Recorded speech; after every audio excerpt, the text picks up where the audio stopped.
morning, public school supporters. I'm Jennifer Jones with Raise Your Hand Action and a parent of 2 CPS students. We're here today with our friends from Brighton Park Neighborhood Council, Northwest Side Housing, Access Living, Parents for Teachers, and many fierce advocates who came together to send a loud and clear message about public education funding in Illinois. Today, the state is supposed to make their first payment to school districts for the year, but Governor Rauner vetoed school funding bill SB 1, a bill that was passed with bipartisan support. And now, schools will not be getting their first payment. Instead, the governor has amended the bill to include harmful changes, is doing his best to pit Chicago against the rest of the state, and has managed to get tax credit scholarships, which are essentially vouchers with a middleman, into the negotiations. For families like mine with special needs kids, many private and parochial schools won't educate them. My own neighborhood Catholic school doesn't support IEPs. Why should wealthy donors be able to choose to pay their taxes to the state or pay into a scholarship fund for kids from families earning up to $114,000 a year to go to private schools? This is unjust, an attack on the public good, and must be stopped. And how did our state manage to turn SB 1, a bill about school funding equality, into a bill about school privatization? We have some great speakers who will share their perspectives on why the General Assembly should override SB 1 and keep vouchers out of the negotiations. Vouchers are a massive change to public policy and should be debated fully, not snuck in through backdoor negotiations. First up, let's welcome Stephanie Farmer, a professor of sociology from Roosevelt University.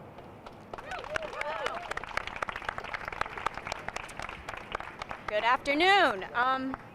Governor Rauner's proposed voucher-like program is not uncharted territory. There are many places that implemented voucher-like programs. I believe it's important that we learn from the research on these voucher programs to predict what can happen in the state of Illinois if state legislators vote to support Rauner's vouchers-like program. In places that have voucher experiments, the tendency is that governments do not allocate more money for education. Rather, to pay for vouchers, states and cities dip into the same pot of money from public schools. So the more people that use vouchers for private education means less money is going into public education budgets. In Indiana, vouchers did not necessarily lead to more school choice. In fact, the majority of voucher recipients had never even attended a public school. Instead, these students were already attending private school. As such, the biggest benefactors of Indiana's voucher program are students that are more affluent and white, rather than the public school students who are from working families, people of color, and children who benefit from special education services. Education resource hoarding by the affluent is counterintuitive to what most people regard as the role of public education in a democracy, as a means to provide all kids, regardless of their class and race background, equal opportunity to succeed. Instead, vouchers in places like Indiana are stacking the deck in favor of the affluent. Furthermore, none of the voucher programs in Milwaukee, Indiana, Washington, D.C., and Cleveland have shown to improve student performance. To the contrary, because vouchers have proven to strip funding out of public schools, researchers believe that vouchers are threatening to lower education achievement in public schools. Illinois already has evidence of what a voucher-like program does to public schools in Chicago. CPS's student-based budgeting funding structure has some similarities with voucher programs. CPS's student-based budgeting does not fund individual schools, but rather provides a per-pupil allocation that can travel with that student to whichever public school or charter school that student chooses to attend. So here's the hard lessons that CPS students, families, and communities have had to learn as public funding have been diverted in order to support privately operated charter schools. 1, When neighborhood public schools lose money, they cut enriching classes like history and literature classes.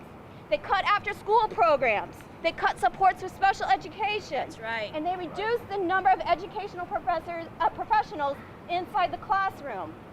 2, counterintuitively, as classes are cut, more students are packed inside classrooms, thus we get overcrowded classroom conditions. 3, low enrollment in public schools create the conditions where neighborhood schools are closed. Vouchers will only make these trends in CPS worse. But downstate and suburban school districts that are already operating on shoestring budgets should learn the lessons of CPS, as well as voucher programs in other Midwestern states like Wisconsin and Indiana, because these are the trends that they can expect if their state legislators allow Rauner's voucher program to pass. Thank you.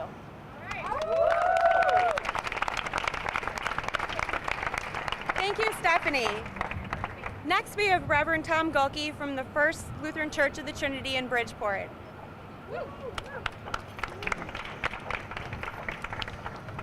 Good morning. Good morning. My name is Reverend Tom Gaulke. I'm pastor at First Lutheran Church of the Trinity in the Bridgeport neighborhood of Chicago. I'm a proud graduate of Lutheran kindergarten, as well as a recipient of an excellent public education from the 1st through the 12th grade. I, like many in my generation, am a beneficiary of a system and a society who chose to invest in the future of this country by generously building strong schools with tax money.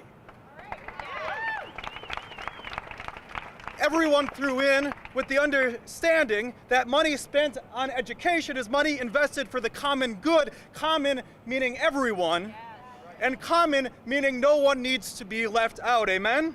Amen. What a beautiful thing some of our forebears envisioned. The common good. Becoming commonly better through publicly funded education for all. And what a beautiful ethic they sought to live, to provide not just for themselves, not just for ourselves, for our own tribe or for our own bloodline or class or creed or color, but also for our neighbors, whoever they might be, and no matter the color of their skin, so that all might benefit from education, and so that the world might benefit in turn. Amen? Amen. In the scriptures, time and again, Jesus calls his followers to love our neighbors in word and deed.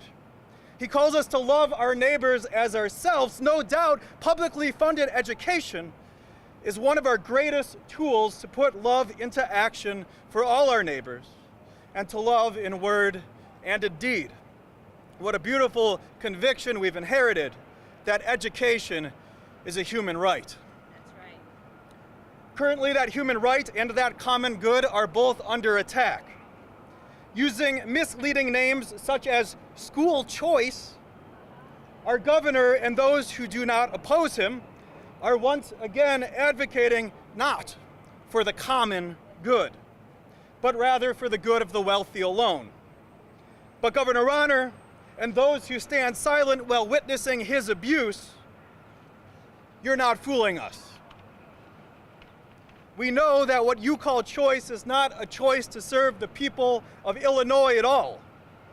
It's simply you and your billionaire friends choosing to opt out of the common good and instead invest your money in one another's pet projects and institutions while leaving the public high and dry.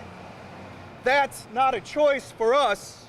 That's you choosing to sacrifice the poor for the benefit of those who bear your family names.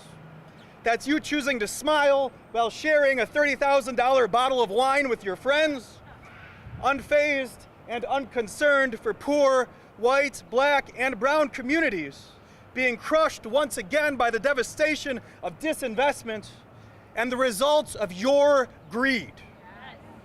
Imprisonment, hunger, and the continued cycle of crushing poverty. You have the power to fund systems to help our people break out of poverty, instead of using your power to siphon $100 million from an already bleeding system. Amen? $100 million at a time like this. I ask you with all sincerity, Governor Rauner, Do you enjoy watching our children suffer? Do you take joy in the death of poor black and brown children? Do you care at all about the common good? Or are you excited at the prospect that you and your friends might make a buck off the already broken backs of our children? I fear the answers to these questions, but as Jesus said, we can only judge a tree by the fruit that it bears. Governor Rauner, this morning we would call you once again to repent. Yes. To have a heart. That's To right. put down your $30,000 bottle of wine, That's to right. take off your money-colored glasses, and to turn around, as you so often like to say, and see the suffering in this state that you are charged with caring for. See the suffering to which you are contributing today. See the suffering and be responsible.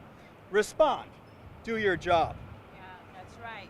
We invite you to dream with us again this dream, a dream about the common good, good for all people regardless of race or religion. Dream with us a dream of fully funded schools, a dream of playgrounds and fed bellies, a dream of children laughing and growing into living and lively adults. Governor Rauner invests in our future.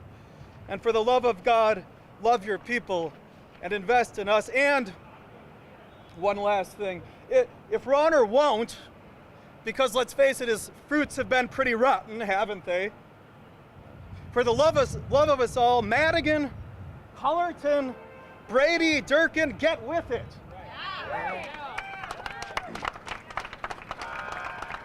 If your Catholic education's taught you anything, they should have taught you that the only good legislation is legislation that benefits the poor or that contributes to the common good. Right. This is the heart of Catholic social teaching. Amen.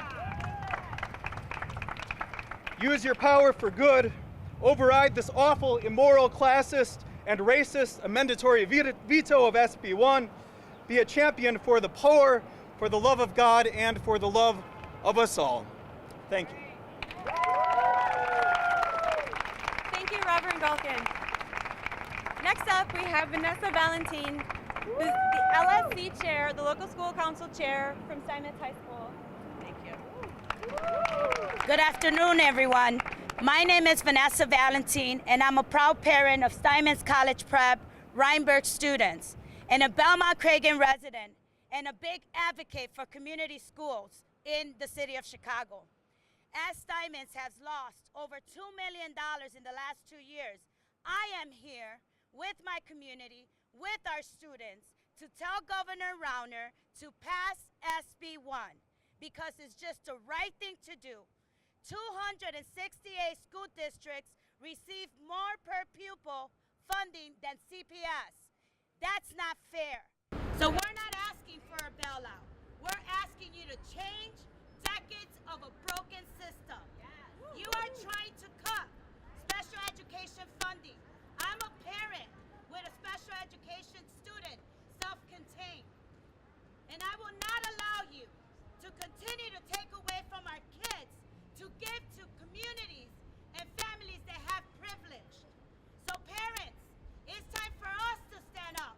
It's time for us to get into our schools, get into our councils, and fight Rauner and fight the broken system that we have for our children. So we need to come together, teachers, parents, community leaders, legislators, and fight for what's right of the future of not just the kids of Chicago, but all the children of the state of Illinois. And it's my honor to present Isaiah Roman, a youth that through these challenges made it through, graduated, but is still fighting for the rights of all the kids of the city and the state. Gente, familia, en español, I'm bilingual. My community Spanish. Familias, estamos aquí como comunidad, diciéndole, tenemos que pelear y que pase la legislación de SB 1. Tenemos que pelear por nuestro futuro, por el futuro de nuestros estudiantes, no tan solo de Chicago, pero también de todo el estado de Illinois. Lo que es justo es justo. Y con honor quiero presentar un estudiante que a través de todos estos cortes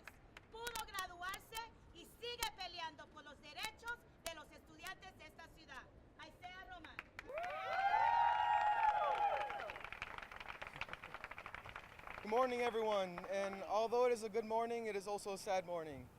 We had to deal with SB1 being vetoed, and that's not true. That's not something that should be right. It's totally unethical in all ways possible for our future children. I can speak from personal experience. I, along with my classmates and colleagues, have raised over $175,000 for my school within half a year. And that's awesome, right? Yeah, but Ron doesn't care. We had mid-year budget cuts with last-minute notice, $150-something thousand cut. And it's demoralizing how just terrible that was. I worked hard going through AP classes, having 2 jobs, taking care of my brothers and sisters, helping with the community out, and stressing myself over helping the community and my school. And it hurt when we had that money snatched right back from us. How am I supposed to feel as a student working hard as I can to help the community and my school and have it ripped away from me, right from my hands? It's not right. How? And how am I supposed to feel as a future parent? I want to put my kids in CPS. I want to put my kids in Illinois school. Can I trust these people who are making the legislations now that are going to run the futures of my children? No. We need a fair funding. We're not asking for a bailout. We're asking to be treated how we should be treated all around. 20 for 20. 20% of our students in Illinois, 20% of the funding. That's all we're asking for is fair treatment. How are we going to build new charter schools that are publicly funded, privately ran, right across the street of a public school and expect that to be fair? Enrollment's going down because of these brand new schools. And you know what? School choice, I get that. Maybe not. But you're taking kids from that school, decreasing their funding. They had to cut art classes, music classes. Class sizes go up, teachers go down. We're having classrooms in hallways. That's not right. And within time, those public schools close down. What happens to those parents who can't pay for their students to go to a private school? They had to send them 5-10 miles away to another public school that they could afford. It's not right. So we're asking Ron Manuel and everyone else, all the other officials, to help override this veto for fair funding for CPS. And not just us, but for all kids all around Illinois.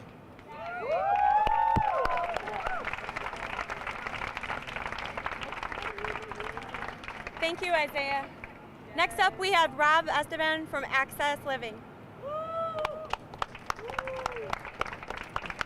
My name is Rod Estevan. I am the Education Policy Analyst of Access Living, and I am a proud Catholic University graduate in education. I graduated from St. Xavier University.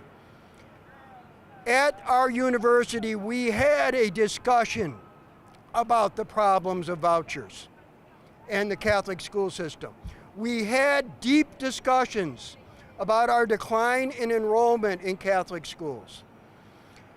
And we came to the conclusion that without public funding to fund special ed, the Catholic school system could not function under a voucher program.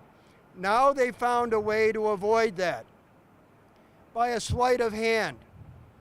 And I would say it's deeply disturbing, because if you look at the model bill that is being used and being debated, this bill has a part on civil rights and anti-discrimination. That right will allow a disabled children to get into the door of a private school or religious school, but it will not allow them to be educated.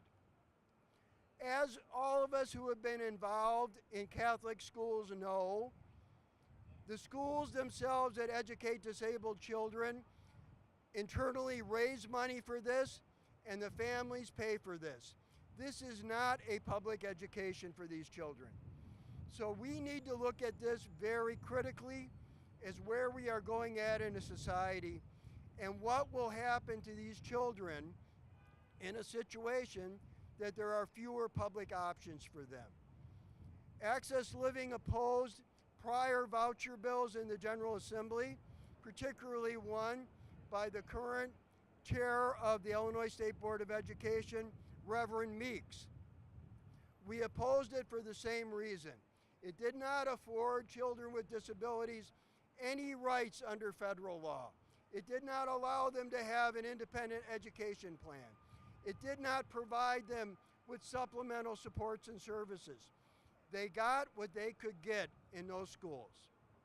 And I know that these educators in religious schools mean very well by these children, but they do not have the resources to educate them, and to put this bill forward as an option is going to further isolate our children and going to create greater problems for special ed in this state. I and Access Living have many reservations about SB 1, particularly about the funding ratios for disabled children and class sizes. But I will say this, making a deal with the devil to try to merge a voucher bill as a backdoor way of approving this is entirely reprehensible. We need money. We need to have CPS funded. Teachers deserve to get their pensions. My teacher who taught me in public schools, who is now 97 years old, receives a pension that is part of this pension fund. She deserves to be paid. She deserves her money. She deserves every increase she's gotten over all these years, and she was a wonderful teacher. But not at this cost. This is wrong, and we are not going to support this. Thank you very much.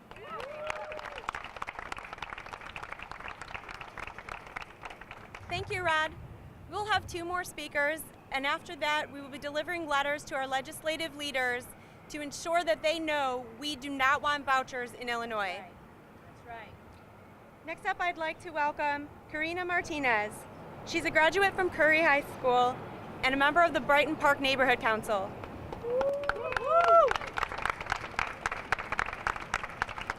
Good morning. My name is Karina Martinez. I'm a youth leader with the Brighton Park Neighborhood Council and a recent graduate from Curie High School.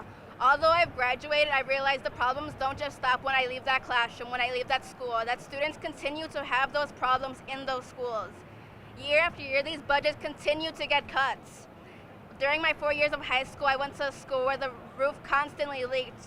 When it rained outside, it also rained inside. That is an ideal condition to learn in.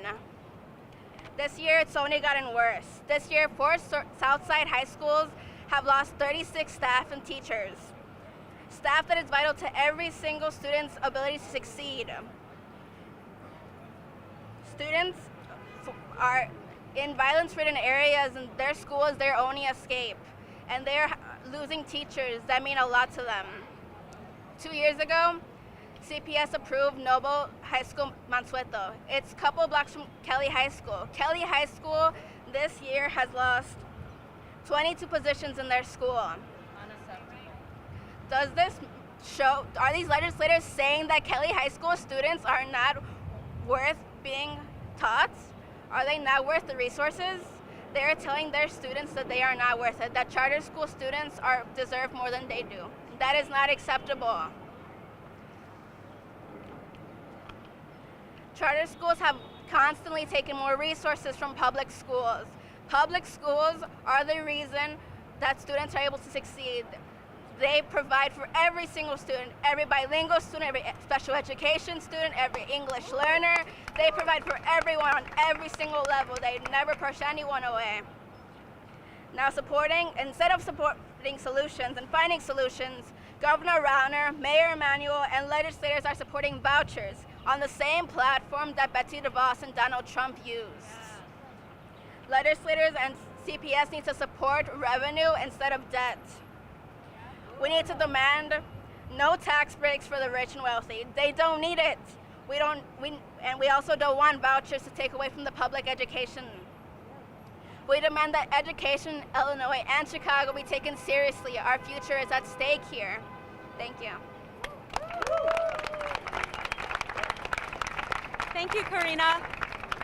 Our last speaker is Andy Douglas from the League of Women Voters. Good morning. My name is Andy Douglas. I'm a proud graduate of the public school system in Mount Prospect and Arlington Heights, and I am a member of the League of Women Voters. The League is a nonpartisan organization that has long supported fully and fairly funding all public schools and long opposed siphoning public money off into private schools.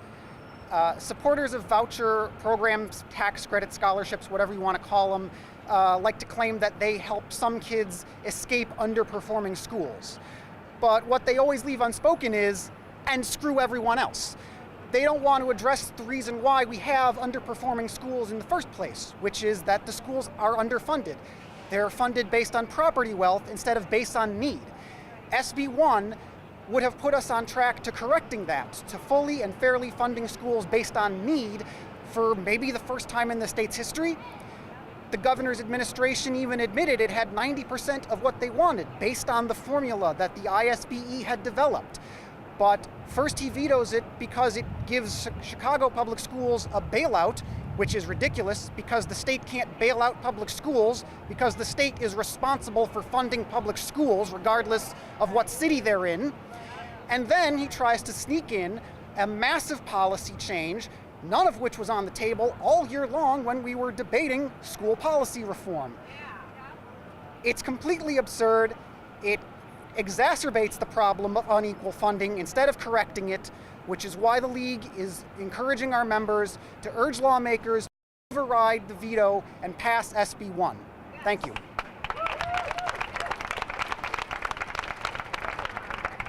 Thank you, Andy, and thank you, everyone. We hope that you'll walk with us to deliver letters to our legislative leaders.